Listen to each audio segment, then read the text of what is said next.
What's up, guys? What's up, guys? This is... Perhaps the most awkward episode yet. I don't even know how to hold it. That's why it's awkward. Joe had to teach me how to sit and play one of these because I don't know what to do. It's like, all right, cool, man. This is great. This is awesome. And I wanted to do this, but this felt a little funny too. But yeah, I guess that's the deal right here. Sit it up on a chair, but just make sure you don't hit any metal pieces because we don't want to scratch it. So, guys, here we are, switching gear. We're back in our studio. We were away for a little while. We've done a couple now. Back in the studio, which is always nice. We have our coffee, and we need you guys to subscribe to us. And today... And go back in our catalog, because you'll see we've done all sorts of cool reviews on different instruments. And today... we're going to do some... Today we're going to look at some Jackson Randy Rhoads V's. We're going to look at an RR5, and we're going to look at it against an original Randy Rhoads, what's called an RR1. This one dates to 1989, April 19th. April 19th, you remember. It's on the paperwork I have with the guitar. That's pretty cool. So this guitar I've had, I purchased it around May of that year, give or take. Hot off the presses, man. Hot off the press. It was, it doesn't really come, I don't know if it's going to come through on the camera, but it was bright white as the logo. Really? Yeah. And it's yellowed. You know what? I've seen pictures of you, like, playing this thing back in the day, and I do remember it being way more vibrant color-wise than what it's looking like right now. If you look up close, it's actually, there's like a pearl sparkle in there. Right. Very subtle. But yeah, it yellowed. It's amazing. Over the years, and it yellowed very uniformly. It did. actually looks like it's supposed to be that color. This looks like it's supposed to be cream color, right? Yeah, totally. So the Randy Rhoads models, obviously, if you know anything about Jackson, right, you know that the very first Jackson was a Randy Rhoads V. It was the first guitar that was commissioned by Grover Jackson. Gotcha.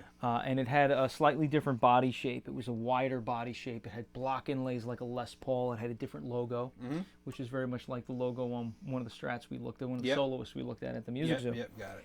And a couple of months later, Randy commissioned a second guitar, second Jackson V, and they redesigned it. And this body shape was the redesign, was the second one. Okay. And he got the second one shortly before he passed.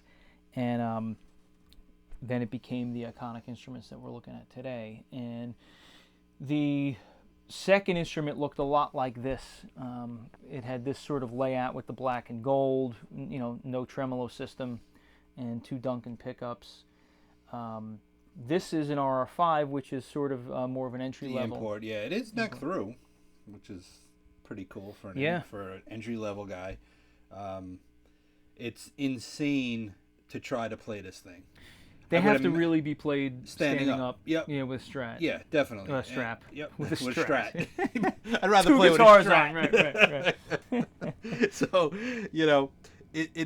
it's definitely, I guess, back in the 80s, this would be like the most futuristic looking thing ever. It looks like I don't know, like a Star Trek logo or something. It does. Right? That's exactly what it was. In fact, the original one was named the Concorde. Yeah, well, there you go. The Concorde. Yeah, it wasn't official, but that's... Yeah, and I could see why. Yeah, totally. Yeah. But they're cool looking. I mean, I even really dig what they did here with the little triangular shape that coincides with the strings going through. And wing, what I don't like, and I'm a stickler for this, we talk about in a lot of episodes, placement of the controls. This is a absolute nightmare for me.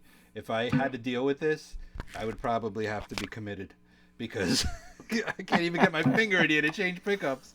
It's like just really buried in there between the volume and the tone. What's interesting, just looking at them, this one goes up and down. Goes up and down. I that just one saw goes that. left and right. Which would make more sense because that would be easier to deal with than this because I can't go left to right in here. There's not enough room. Sure. Up and down, you can deal with that. So maybe that's it. So you kind of learned on this guitar, right? This was one of your, that guitar. This is one of your originals, right? It's 89, so you hadn't been playing that long at the time, right? You probably... I started in 83, so I was playing about 6 so you were playing years. for a while. But, yeah. maybe your lack of changing pickups as much as I do is because it was too damn hard to on this guitar. I actually did change out the pickups. So this came. No, I don't mean change physically. I mean switch between the switch pickups. between them, yeah. Well, the cool thing with this is there's 2 volumes and a tone, so you could do that whole is that toggle, what that is? that whole full toggle okay. thing. I didn't realize that. Yeah, which is kind of cool. This had, the standard Jackson pickups back in the 80s, J90s, J50s, or whatever they were. Okay. Which didn't sound bad, and then somewhere, I'm going to say in the mid-1990s, I decided to experiment, and I had a whole bunch of different pickups in here. What do you think's in here now? Could it possibly be a tone zone? It could possibly be a tone zone, yeah. Never would have guessed. Tone zone, and I have an evolution here in the neck. And tone zone, I love them. You know, we've spoke about them before, and I put them in several of my guitars. And this might have been the most recent one that I actually put it in, and it woke it up a little bit. This guitar has a really cool resonance to it, like the Jackson Soloist I have. Really fun guitar to play. Obviously, what drew me to the guitar was the aesthetic. Yeah, right. Sure. At the time, it had the black belt, and and Randy. bevels. I mean, who was cooler than Randy? Nobody. To me, he was Yeah. probably my single biggest. Your biggest influence. Yeah, influence. Yeah. And so, getting this guitar, especially back then, and I was a young guy, I was a young kid at the time. It was huge for me. It was a big deal. Yeah, I bet. Know?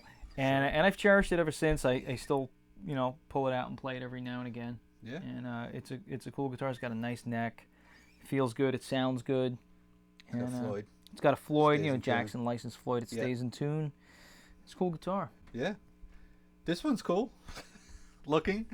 I don't know. I'll try to play it maybe. Should I? Let me get a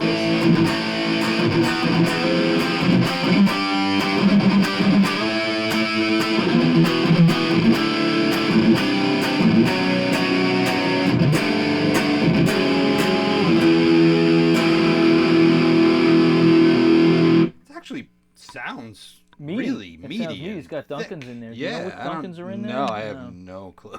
Probably a JB and a Jazz. Yeah, they sound pretty cool. So you're telling me that I'm curious to see if it's the same deal. So this is the volume for each pickup, Should be, right? yeah. So you're right. Yeah. So it's the same deal. I could do the. Nope, I can't. One's got to be up. No. So yours is volume 2 tone? Yeah, it looks that way. Yeah. Really? One's down all the way. Yep.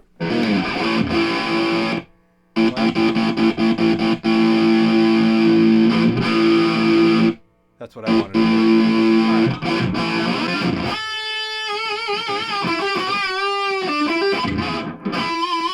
So now that's the guitar you own and that's the one you're used to playing, so let's switch gear. And I want you to feel this one and see if you feel a major difference between what you're used to playing and that one.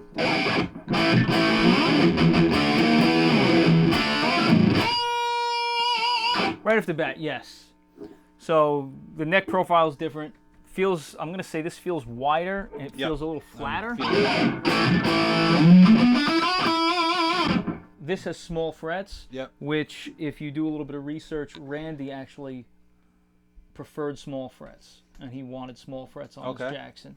This has jumbo frets. Yeah, I can see that from here.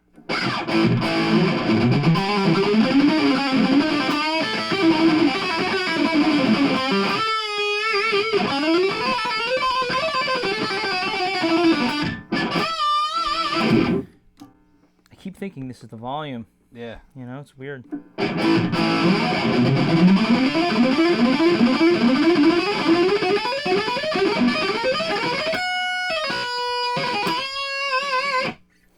Plays nice though. I'll give this one a shot. Actually sounds pretty good too. Yeah, I think it does. I think it sounds awesome. Different sound. Totally different sound.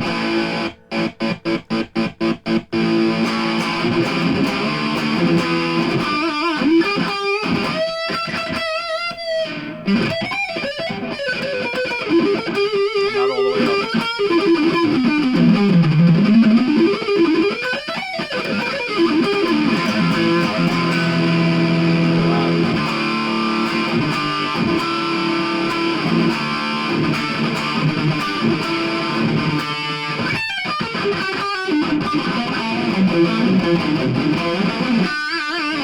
So this has an ebony fretboard, and this is rosewood. I'm gonna say this is as awkward for me to play as the scalloping as the scalloping thing. Really, it's just complete because it's over here. the The guitar's like over Yeah. here. Like I'm like, yeah, try playing this. It's so different. It's great though. And you don't prefer ebony, right? That's your second choice. It's my second choice. Right. I rosewood, ebony, and then maple's maple. probably my third. This is And I'm rosewood. not like, there are certain things, characteristics on a guitar or feature or neck woods and stuff like that. That's not a make or break for me. I can play any neck or fretboard, ebony, rosewood, maple. I prefer things, but I wouldn't discard or discount buying a guitar Right. because of that. If it was solely ebony or maple. Exactly, that wouldn't. It's not a deal breaker for me. Right. So I could play on any, and again, ebony and rosewood to me are very similar. Just the ebony feels a little more slippery when I play on it than rosewood. But So I'm just looking at, like, the contours are totally different on this too. If you look at the back, right, and you look at this cutaway, It's got a longer. right? It's deeper. Yep. Yeah, for sure. Even the like the width here versus there. Yep. Oh, totally. Look at that. Yeah. The control cavities on for the springs and stuff Yeah, for the floating. Yeah. So for the bridge. But I don't know. They're This cool. is cool though. Give it a shot.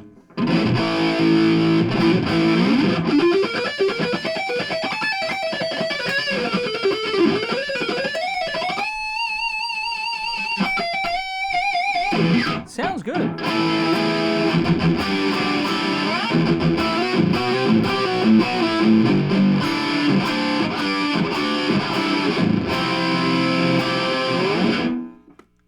Sounds good.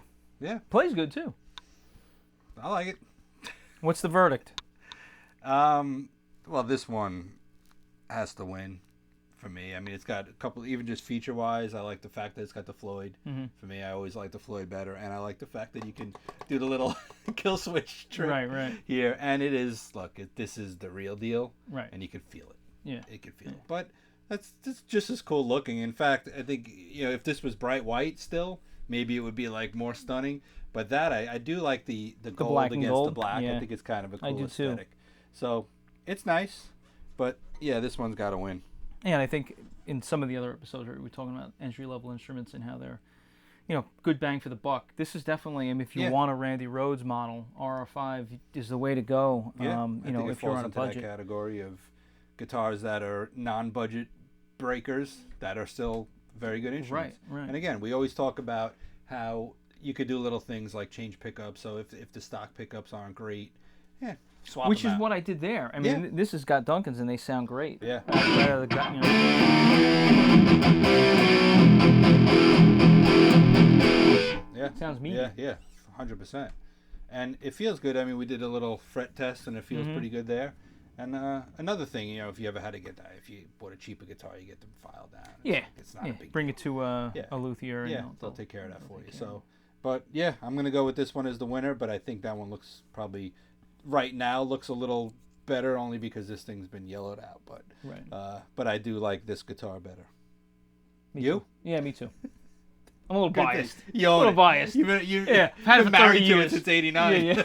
I hope you still like it. So there you have it, guys.